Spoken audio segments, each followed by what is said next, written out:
Imagine owning the entire marina that your neighborhood depends on, only to be slapped with a $500 fine for unauthorized boat storage on your own dock.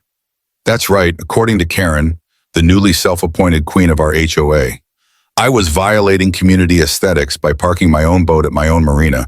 She had no idea the dock she threatened to shut down was the very one keeping her little lakeside kingdom afloat. And let me tell you, when karma arrived, it came with a steel fence and a big shiny padlock.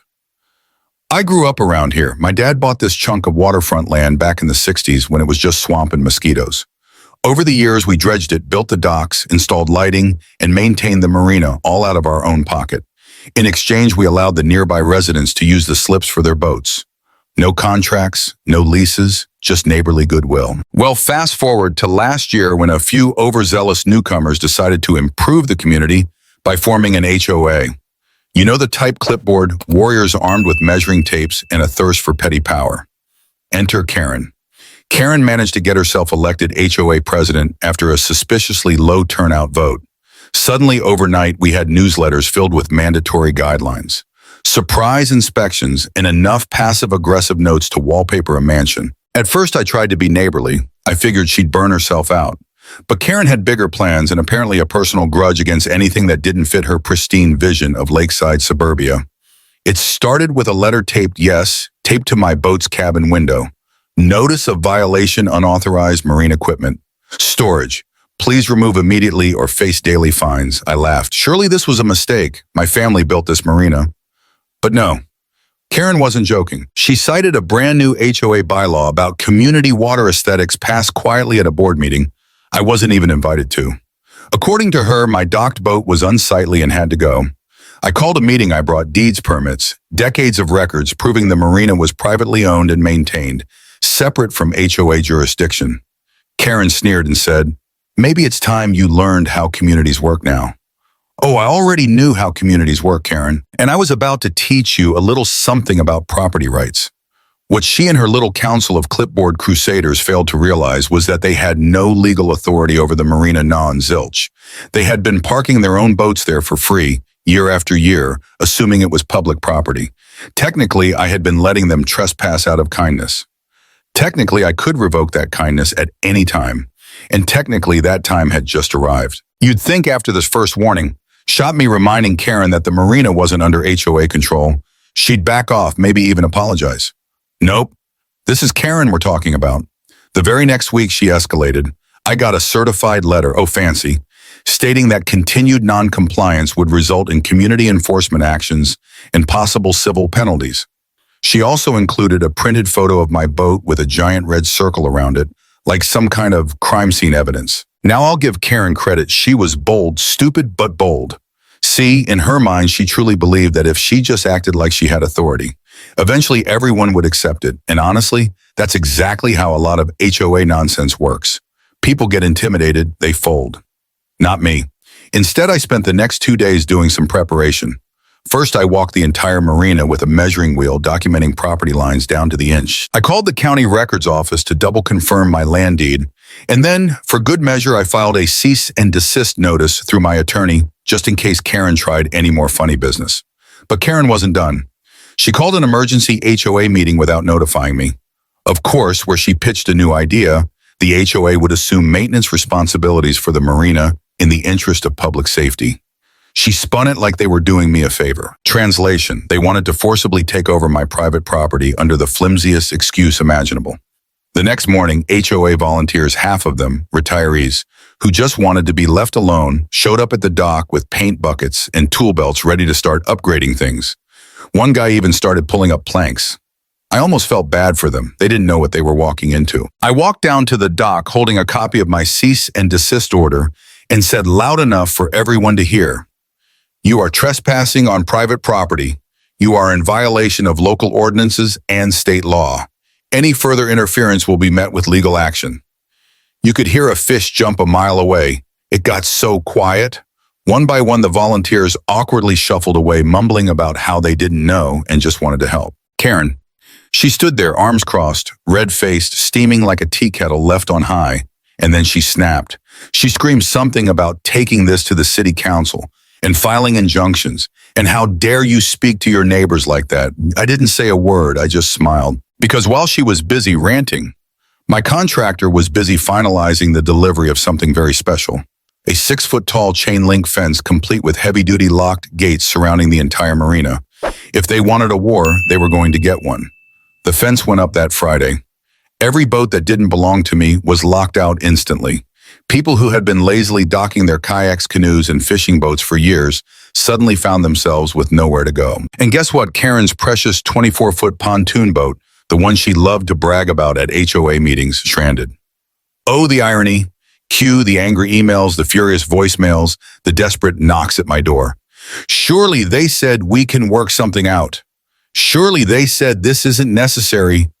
But funny thing about neighborly cooperation, it has to go both ways. You don't get to stab someone in the back and then ask for a favor. I posted a simple notice on the new marina gate. Private property access by written permission. Only violators will be prosecuted to the full extent of the law. Karen, of course, refused to accept defeat. The next week, she hired an attorney, a paralegal service pretending to be an attorney, to send me a laughably bad demand letter claiming that the HOA had easement rights over the marina because the community had historically used it. Nice try, Karen. Unfortunately for her prescriptive easement, laws in this state are crystal clear. You can't claim a right to private property just because someone lets you use it for free. You need decades of open, hostile use against the owner's permission, and even then it's a nightmare to prove. And remember, I had documentation dating back 50 years, showing that my family had granted permission out of generosity, not obligation. I had them dead to rights. The real meltdown came at the next HOA meeting. Karen called for a vote to condemn the marina and seize it by eminent domain. Yeah, she actually said those words. Never mind the fact that HOA boards do not have eminent domain powers. That's reserved for actual government bodies, not a group of retirees with garden shears and matching polo shirts. I didn't bother arguing. I just sat back and let Karen dig her own grave while I recorded every word. You see, by pushing for an illegal seizure, Karen had officially crossed into criminal conspiracy territory, at the very least civil harassment, and I had it all on tape. You would think, you would hope, that after getting legally slapped down, publicly embarrassed, and locked out of the marina, Karen would finally wave the white flag. But no, Karen wasn't built like that. No, Karen was the kind of person who, when losing a game, flips the board over and screams about how the rules were unfair. So she did what any reasonable, rational person would do when facing total defeat. She started a smear campaign. Flyers appeared overnight in every mailbox, printed on neon yellow paper, like some sort of angry cry for attention. They were filled with wild accusations, dangerous dock conditions, environmental violations, community safety at risk, and my personal favorite, owner refuses to cooperate with HOA efforts to beautify and modernize marina. Beautify Karen, you wanted to rip up my docks and install plastic flamingos and tiki torches. Let's not rewrite history here. Still, I wasn't worried. My paperwork was airtight, my permits were up to date, and frankly, most neighbors had started seeing through her nonsense by now. But Karen wasn't aiming for logic, she was aiming for fear. At the next HOA meeting, which I attended purely for the free entertainment value, Karen stood at the podium, voice trembling with righteous indignation, and announced, "Due to escalating safety concerns, we will be petitioning the county to forcibly close the marina." Murmurs rippled through the room. A few loyalists clapped, most looked embarrassed. Then Karen pulled out what she clearly thought was her ace in the hole, a petition. She waved it dramatically like she was unveiling the 10 Commandments. "Over 75% of the community has signed," she declared. Except they hadn't, because earlier that week, one of my more reasonable neighbors tipped me off. Karen and her minions had been going door to door, pressuring people to sign under false pretenses, telling them things like, "It's just to make the area safer," or "It's a formality, don't worry." I stood up calm as a summer lake and asked, "Madam President, could you please read aloud the header of that petition?" Karen faltered. She glanced down and read barely above a whisper, "Petition for emergency closure and requisition of private marina property by HOA." Dead silence. I let that hang in the air for a good long beat before speaking again. "So, just to be clear, you tricked people into signing a document that would allow the HOA to illegally seize privately owned property." Somewhere in the back, someone audibly gasped. Karen blustered, sputtered, tried to spin it. It was a misunderstanding. Everyone wants the marina to be safer. We're just trying to protect the community. But the damage was done. One by one, residents began demanding to remove their names from the petition. Some were furious. Others were scared. Everyone was realizing that Karen wasn't a protector. She was a manipulator, and manipulating your neighbors. That's the fastest way to lose whatever tiny bit of credibility you have left. Within days, formal complaints started flooding the HOA board. The county received letters, real ones not. Karen's neon propaganda, explaining the truth of the situation. The HOA's insurance carrier caught wind of the mess and opened an investigation. Karen, it turned out, had exposed the HOA to massive liability, filing false claims, attempting to seize private property, misleading homeowners into legal action. Yeah, that tends to make the lawyers sit up and pay attention. By the end of the month, the board had no choice. They called an emergency vote. It was standing room only at the meeting hall. Karen, looking like she hadn't slept in days, tried one last desperate plea. "Don't you see I'm just trying to do what's best for all of us?" Someone from the back shouted, "No, you're trying to do what's best for you." And the place erupted. When the dust settled, the vote was clear. Karen was removed from her position as HOA president by an overwhelming 87% majority. Her little council of clipboard cronies gone too. Karen left the meeting with her head down, clutching her box of papers, her dreams of HOA domination crumbling like a soggy cardboard boat. It should have ended there, but karma had one more surprise for her. Turns out, during her time as president, Karen had, shall we say, misallocated some HOA funds. An audit revealed that she had authorized several consulting payments to businesses that, surprise, surprise, were owned by her cousin. There were also questionable reimbursements for supplies that no one could find any record of. Long story short, Karen wasn't just obnoxious. She was shady, facing pressure from the community and the threat of a lawsuit. Karen ended up selling her house just to cover her legal bills. By the end of the year, she was gone, out of the neighborhood, out of the HOA, out of our lives. Meanwhile, life at the lake returned to normal. The fence around the marina stayed up, polished, reinforced, and legal as ever. Neighbors who had treated us with respect were allowed back with proper agreements in place. Those who sided with Karen, well, they found other places to dock their boats. Funny how that works on warm evenings now. I sit on my boat, sipping sweet tea, watching the sunset over the water. Peaceful, quiet, exactly how it should be. And every so often, when the breeze is just right, I swear I can still hear Karen's distant shriek echoing across the lake, music to my ears. You'd think after being booted from the HOA, publicly humiliated and financially ruined, Karen would have learned her lesson. But if there's one thing you can always count on with a true Karen, it's that they never know when to quit. Fast forward about 6 months. The neighborhood had moved on. The HOA, now run by sane, level-headed people focused on things that actually mattered, like fixing potholes and trimming overgrown trees, instead of terrorizing neighbors over the color of their mailbox posts. The marina, thriving, peaceful, orderly. Everyone was happier. I was finally enjoying my retirement the way it was meant to be. Early mornings fishing off the dock, lazy afternoons fixing up my boat, evenings sitting on my porch watching the sun melt into the lake. And then, one Saturday afternoon, as I'm polishing the rails on my boat, I hear it. The unmistakable sound of Karen's shrill voice. "Excuse me!" I turned around and there she was.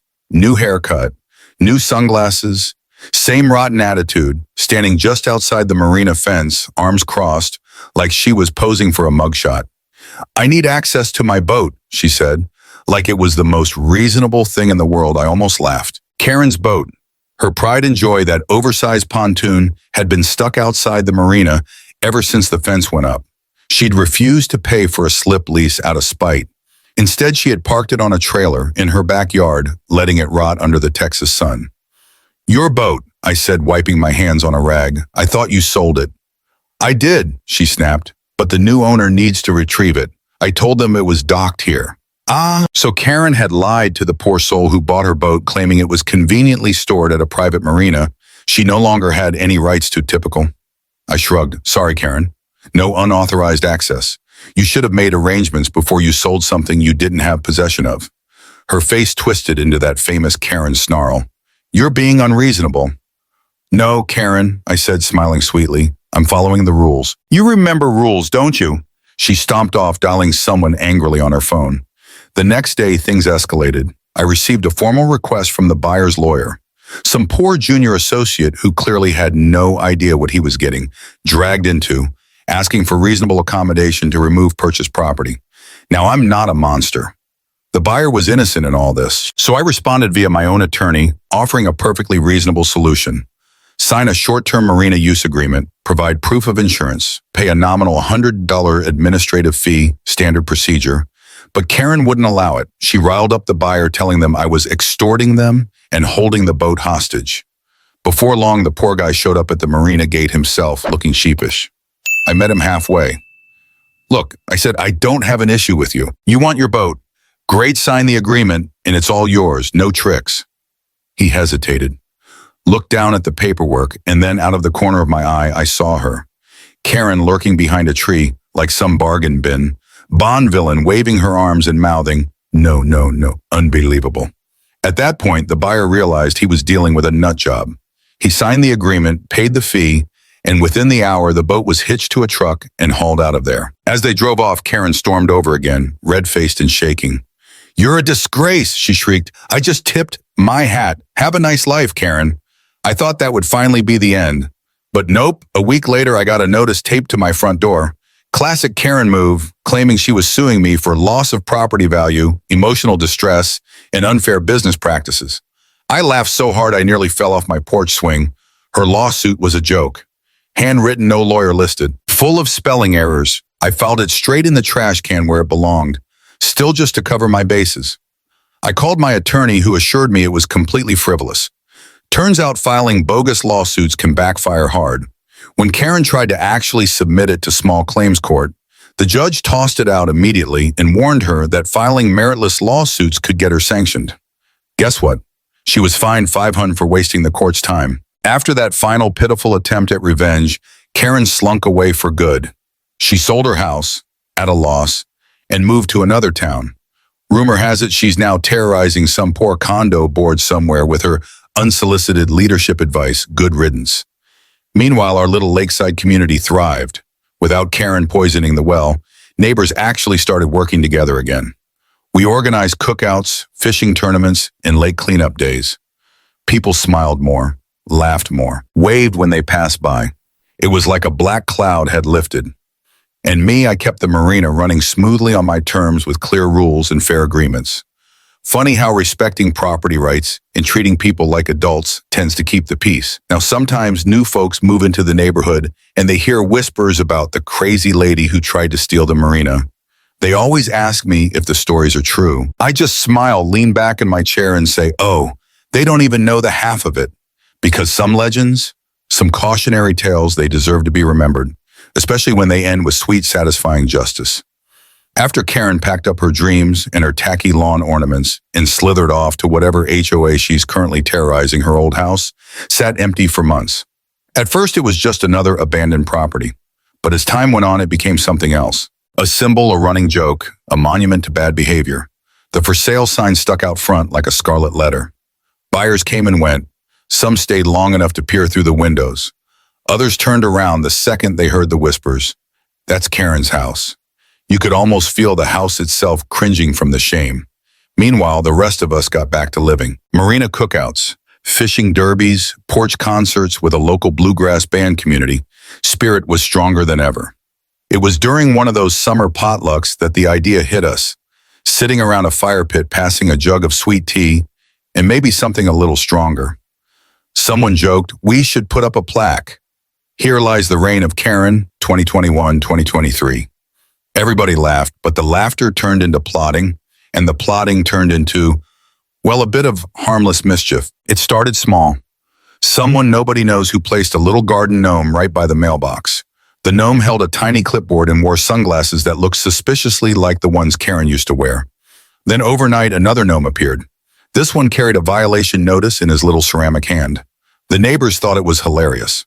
Visitors started taking selfies with the HOA gnomes. Next came the regulation compliance inspection, station sign, someone taped to the fence, and then someone else added a fake parking ticket to the empty driveway citing failure to meet neighborhood vibes.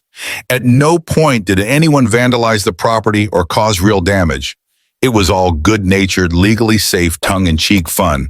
But the best part, the real estate agent couldn't figure out why she couldn't sell the house. Every showing ended the same way. Potential buyers would arrive, see the gnomes read the signs, and either burst out laughing or get back in their cars and leave immediately. Finally, one day a new buyer emerged, and boy, were they perfect. Her name was Sandy. Mid-60s, retired elementary school principal. Salt of the earth type. Sandy walked right up to the Marina one afternoon, introduced herself, and said, "Heard y'all had a colorful history with the previous owner." We laughed and told her the whole saga. Instead of running away, Sandy grinned. "Sounds like my kind of neighborhood." We knew we had a winner right then and there. Sandy moved in with gusto. Within a week, she added her own touches. A wooden sign over the porch that read, "No Karens allowed." A lawn chair out front where she sat every morning, waving at joggers and dog walkers with a mug that said, HOA President. Not really. The neighborhood adored her. And the best part, Sandy got it. She understood the spirit of the place, not just the jokes, but the lesson behind them.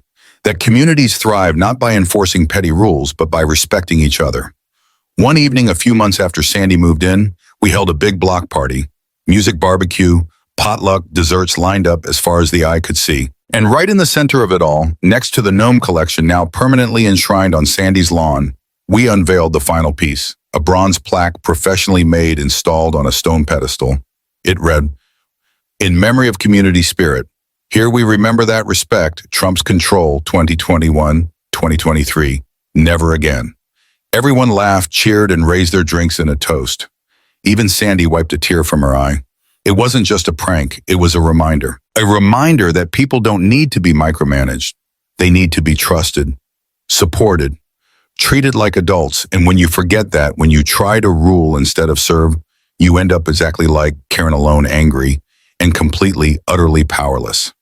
Looking back, sometimes it still amazes me how a woman with a clipboard and a power trip nearly tore apart a neighborhood. But it amazes me even more how that same community, once freed from fear, came together stronger than ever. All because we remembered one simple truth. Real authority isn't seized, it's earned, and respect. It's never taken by force, it's given freely, willingly by people who know you deserve it. These days, when new folks move in, they inevitably ask about the gnomes. Someone always tells them the story, and they always laugh. But deep down, they also understand. Those gnomes aren't just a joke. They're a warning. A tiny army of ceramic soldiers standing guard against the next Karen, who thinks she can waltz in and take over. And as for me, I still sit out on my porch every evening, sweet tea in hand, watching the sun melt into the lake. Sometimes I hear the laughter from Sandy's house. Sometimes the distant splash of a kid jumping off a dock. And every now and then, if the wind is just right, I swear I can hear a faint, ghostly shriek echoing across the water. That's not in compliance. I just smile, tip my hat to the gnomes, and enjoy another peaceful, beautiful, Karen-free sunset. Looking back over everything that happened, the fights, the threats, the lawsuits, the gnomes, I realized something important. Karen's downfall wasn't because she was mean. It wasn't because she wanted things clean or organized or beautiful. It was because she forgot one simple rule. Respect is earned, not demanded. You can't bully people into liking you. You can't find your way into building community spirit. And you sure as heck can't hide selfishness behind a clipboard and call it leadership, true leadership. Real leadership means lifting people up, not putting them down. It means listening more than you talk. It means remembering that rules are supposed to serve people, not control them. Karen thought the HOA was her personal army. She thought being president gave her the right to bend everyone to her will. But the truth is, titles mean nothing without the trust of the people around you.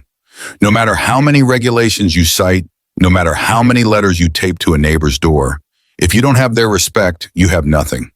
And there's another lesson too. One for all of us. It's easy to laugh at a Karen. It's easy to cheer when they get what's coming to them. But sometimes, if we're honest, we all have a little Karen inside us, that urge to control, that temptation to think, if everyone just did things my way, the world would be perfect. It's a human thing, but the real mark of a good neighbor and a good person is knowing when to let go, when to trust others, when to choose patience over pride. Because at the end of the day, community isn't about who's in charge, it's about who's willing to show up. Listen, pitch in and laugh even when things aren't perfect. I hope Karen finds that lesson someday, I really do. Because the world's already got enough rules, enough stress, enough clipboards. What we need more of is neighbors, real ones, the kind who bring you fresh-baked cookies when you move in, the kind who lend you a hammer when your fence blows over, the kind who wave when they drive by, not because they have to, but because they want to. Have you ever dealt with a Karen in your HOA? Or maybe you've had a great neighbor story you want to share. Drop your experiences down in the comments. I read every single one, and trust me, you folks have some of the wildest, funniest, and most heartwarming stories out there. And hey, if you enjoyed this saga, don't forget to hit that like button, subscribe for more real-life revenge and justice stories, and share this video with a friend who could use a good laugh. Until next time, stay kind, stay neighborly, and keep those clipboards where they belong in the trash can.